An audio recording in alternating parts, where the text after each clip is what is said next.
Om Namo Bhagavate Vasudevaya. Om Namo Bhagavate Vasudevaya. Om, I bow to the Lord Vasudeva. Joy to you, friends. I would like to read from the Bhagavad Gita,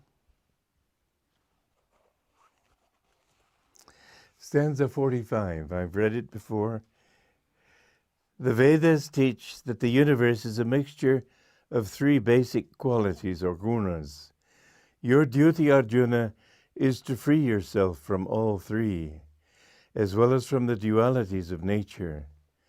The way to this achievement is to remain ever calm in the self, free from any thoughts of either acceptance or possession. Now the gunas, everything is a mixture of the three gunas. Sattva, Raja, Tamo. Sattva is that quality which elevates the consciousness and brings you closer to attunement with God.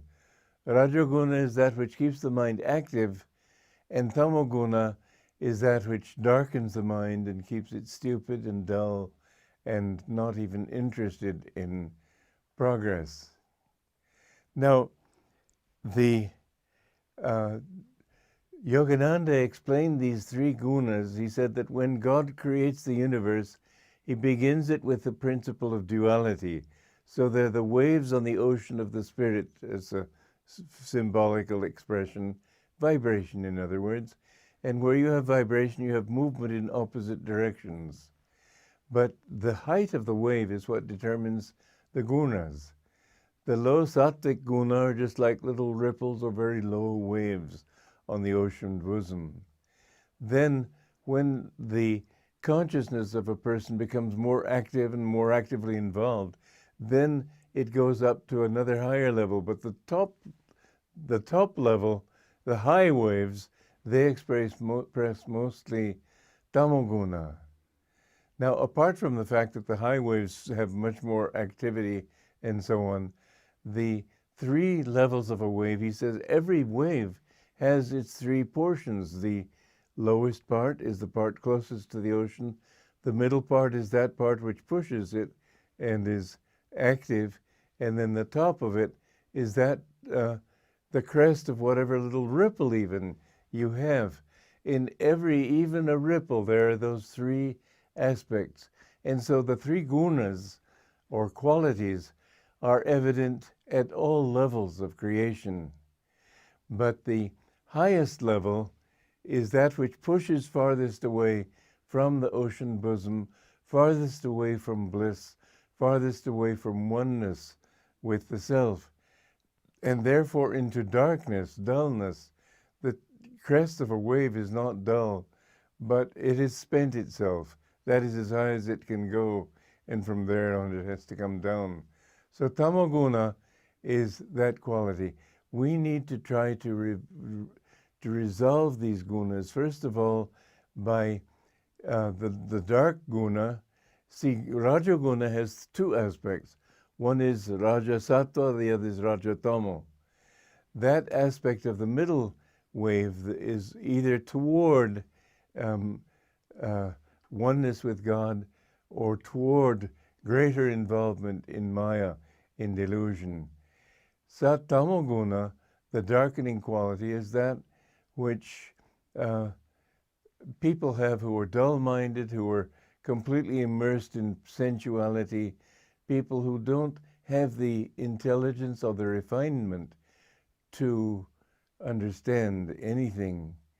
But on the basis of these three gunas, which in effect become two gunas, or I should say four gunas, because the Rajaguna has a downward side and an upward side, you have in that the basis of the four castes also. That part, that caste, the Shudra caste, which is dull-minded and so on. If you want to awaken a dull-minded person, he won't waken himself because he's not interested in wakening himself. He's just content to sort of go along like a slug or a turtle or something. Anyway, what you need to do is have him work around or be around people of higher nature, and particularly around the Vaishya or merchant type, the active type.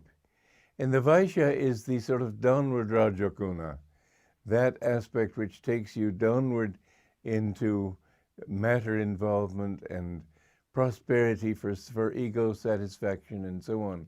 So this was the explanation that Sri Yukteswar said why it is good for Shudra types to be servants in the homes of worldly people, because by being servants with them, their contact with them will gradually help them to rise. In the SRF Gita, it speaks about what tamasic people can do to raise themselves. Well, the truth is that they don't want to raise themselves. There's no point in giving them that advice. But if they mix with people of a higher quality, gradually their own consciousness will rise. Otherwise, it just takes time to get out of tamoguna. Then Rajaguna, as I said, has these two aspects, and this is the two aspects of the caste system, the Vaishya and the Kshatriya. The Vaishya is that which involves you in getting rich and getting a big home and making yourself famous and becoming popular, successful, whatever it might be.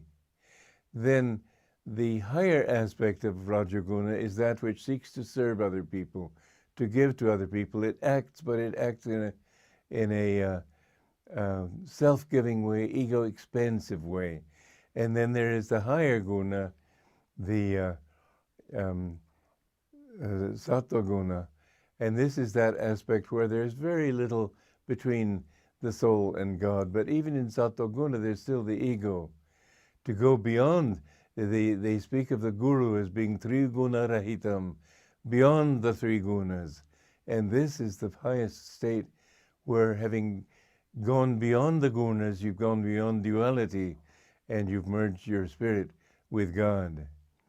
But as long as there is any guna, there is still some involvement in Maya. And people can go up and down this ladder again and again until finally they reach oneness with God. You are never safe, my Guru said, until you've gone beyond all three, until you've attained nirvikalpa samadhi, or complete oneness with God.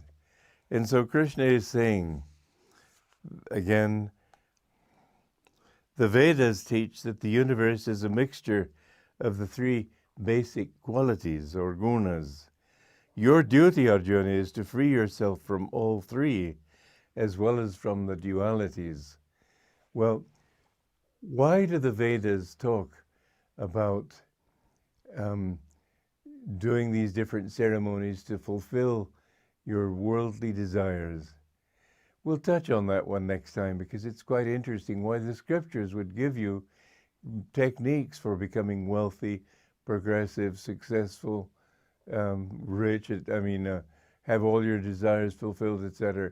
We'll talk about that next time, because it's a very interesting subject. Joy to you.